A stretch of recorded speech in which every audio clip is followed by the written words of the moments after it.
తెలంగాణ వచ్చాకే మన పండుగలకు గుర్తింపు లభించిందని పర్యాటక శాఖ మంత్రి డాక్టర్ వి శ్రీనివాస్ గౌడ్ అన్నారు.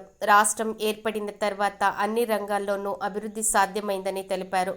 మహబూబ్నగర్ పట్టణం ఎదురులో బంగారు మైసమ్మ బోనాల పండుగకు ఆయన ముఖ్య అతిథిగా హాజరయ్యారు. స్థానికులతో కలిసి బోనాల ఉత్సవాల ఊరేగింపులో పాల్గొని డోలు వాయించారు. అనంతరం బంగారు మైసమ్మ దేవాలయంలో ప్రత్యేక పూజలు చేశారు. ఈ సందర్భంగా మంత్రి మాట్లాడుతూ తెలంగాణ వచ్చిన తర్వాతే బోనాల పండుగకు ప్రభుత్వం సెలవులు ప్రకటించిందని తెలిపారు. సీఎం కేసీఆర్ నాయకత్వంలో రాష్ట్రం అన్ని రంగాల్లో దూసుకుపోతుందన్నారు. వెనుకబడిన ప్రాంతాలు సైతం బాగుపడ్డాయన్నారు.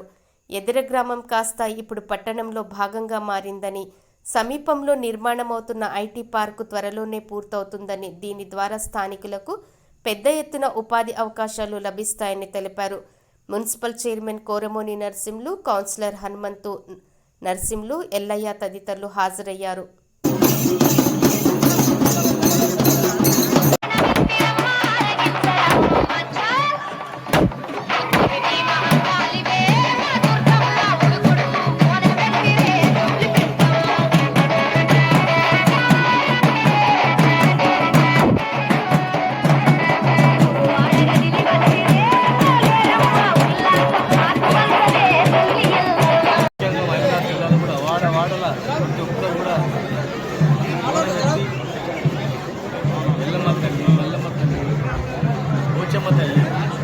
మన బంగారు మైసమ్మ తల్లి ఆ తల్లి అందరికీ మొక్కుతూ అందరూ కూడా మంచిగా వర్షాలు పడాలి, పంటలు పండాలి, ఊరంతా బాగుండాలి, మా జిల్లా బాగుండాలని ఆడుకుంటున్నాం.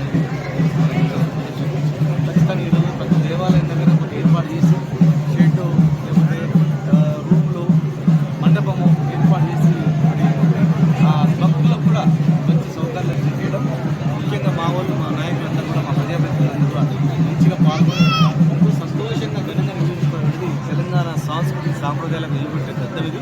తెలంగాణ వచ్చిన తర్వాతనే బతుకమ్మ కానీ, తెలంగాణ వచ్చిన తర్వాతనే బోనాలు కానీ తెలంగాణ నిర్వహించుకోవడం, హాలిడేస్ ప్రకటించుకోవడం అనేది జరుగుతూ ఉంది. గొప్ప సంస్కృతి మనది, గొప్ప సంస్కృతి తెలంగాణ. ఇంకా ఈరోజు ముఖ్యంగా మా కుటుంబ సోదరులందరూ పెద్ద ఎత్తున ఈరోజు పాల్గొన్నారు. రేపు మళ్ళీ గ్రామ ప్రజలందరూ కూడా పాల్గొనాలి.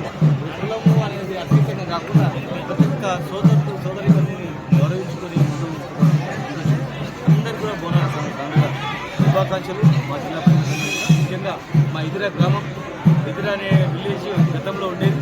ఈరోజు ఎదురే చూస్తే మంచి రోడ్లు, ఇంటింటికి నల్ల.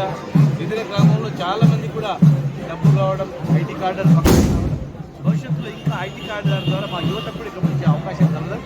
తొందరలోనే ఇంకా 2-3 నెలల్లో ఐటీ కార్డు యొక్క మెయిన్ బిల్డింగ్ కూడా, ఐటీ టవర్ కూడా ఓపెన్ చేస్తే కనుక తొందరగా కంప్లీట్ అయ్యి ఈ ఊరి ప్రజలకు అందరికీ ఉపాధి కలగాలని అమ్మారు. మహబూబ్నగర్ జిల్లా యువ సంఘం అధ్యక్షులు నర్సింహులు నా పేరు. మా ఎదుర గ్రామంలో దాదాపు 200 ఇండ్లు కురువలై ఉన్నాయి. ఈ యొక్క ఆచారం ప్రకారం ప్రతి సంవత్సరము బంగారు మైసమ్మ బోనాలు మా ఎదుర గ్రామంలో బ్రహ్మాండంగా ఇంటికొక బోనం చేసి ఇంటికొక యాటని ఈ గుడి దగ్గర బలించడం జరుగుతుంది. ఈ యొక్క గుడికి మన మంత్రివర్యులైనటువంటి శ్రీనివాస్ గౌడ్ గారు ఈ యొక్క చెట్టు నిర్మాణం చేయడం జరిగింది మా యొక్క బంగారు మైసమ్మ దగ్గర. వారికి మరీ మా కులం తరపున ధన్యవాదాలు తెలియజేస్తున్నాం. అదేవిధంగా మా గ్రామంలో ఉన్నటువంటి కురువళ్ళందరూ కూడా ఈరోజు గొర్రెపట్టెల బలిస్తారు ఇక్కడ బంగారు మైసమ్మ కాడ. మన శ్రీనివాస్ గౌడ్ గారు కూడా ఇంతకుముందే గుడి దగ్గరికి విచ్చేసి వెళ్ళాడు. ఈ యొక్క ఊరేగింపు కార్యక్రమంలో పాల్గొనడం జరిగింది మన శ్రీనివాస్ గౌడ్ గారు. మరియు ఆయన మా యొక్క కులానికి ఎన్నో కార్యక్రమాలకు అటెండ్ అయ్యి మా యొక్క కులానికి అభివృద్ధి చెందడానికి ఒక కమిటీలు కానీ, మరి బీరప్ప స్వామి గుడికాడ ఒక మంటపం కూడా ఇవ్వడానికి మంజూరు చేస్తానని తెలియజేయడం జరిగింది.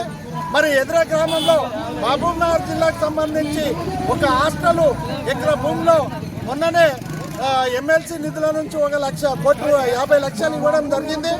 మరియు శ్రీనివాస్ గౌడ్ మన మినిస్టర్ గారు కూడా తన వంతు 50 లక్షలు ఇచ్చి ఈ యొక్క హాస్టల్ను భవనాన్ని నిర్మాణం చేస్తామని ఈ త్వరలోనే 1 నెల లోపు శంకుస్థాపన కూడా జరుగుతుంది. ఈ యొక్క ఆచారం మా యొక్క బంగారు మైసమ్మ పండుగని ప్రతి ఏటా కూడా జరుపుకుంటున్నారు. మేము ఈ యొక్క బంగారు మైసమ్మకు మా ఊరిలో దాదాపు 150 నుంచి 200 కుటుంబాలు ఉన్నాయి. మేమందరం కూడా ప్రతి సంవత్సరము ఈ యొక్క బోనాల పండుగని మరి తెలంగాణ రాష్ట్ర ప్రభుత్వం ప్రకారంగా ఆషాఢ మాసంలో ఈ యొక్క బోనాల కార్యక్రమాన్ని మేము చేపడుతుంటాము. మా ఊరిలో అందరూ గ్రామ పెద్దలు కానీ గ్రామ ప్రజాప్రతినిధులు కానీ అందరూ కూడా మాకు వెనువెంట ఉండి మరి సహకరిస్తూ ఈ యొక్క కార్యక్రమాన్ని విజయవంతం చేస్తారు. మరి దీన్ని మరి ఈ యొక్క మా యొక్క మినిస్టర్ గారు కూడా శ్రీనివాస్ గౌడ్ గారు ఈ యొక్క మా యొక్క బంగారు మైసమ్మ గుడి ఆదర్శంగా తీసుకొని గతంలో ఓపెన్గా ఉండేది ఇక్కడ. మరి వారు నిధుల నుండి ఒక 5 లక్షలు ఇస్తే ఇక్కడ మేము ఈ యొక్క షెడ్ నిర్మాణం చేపట్టడం జరిగింది.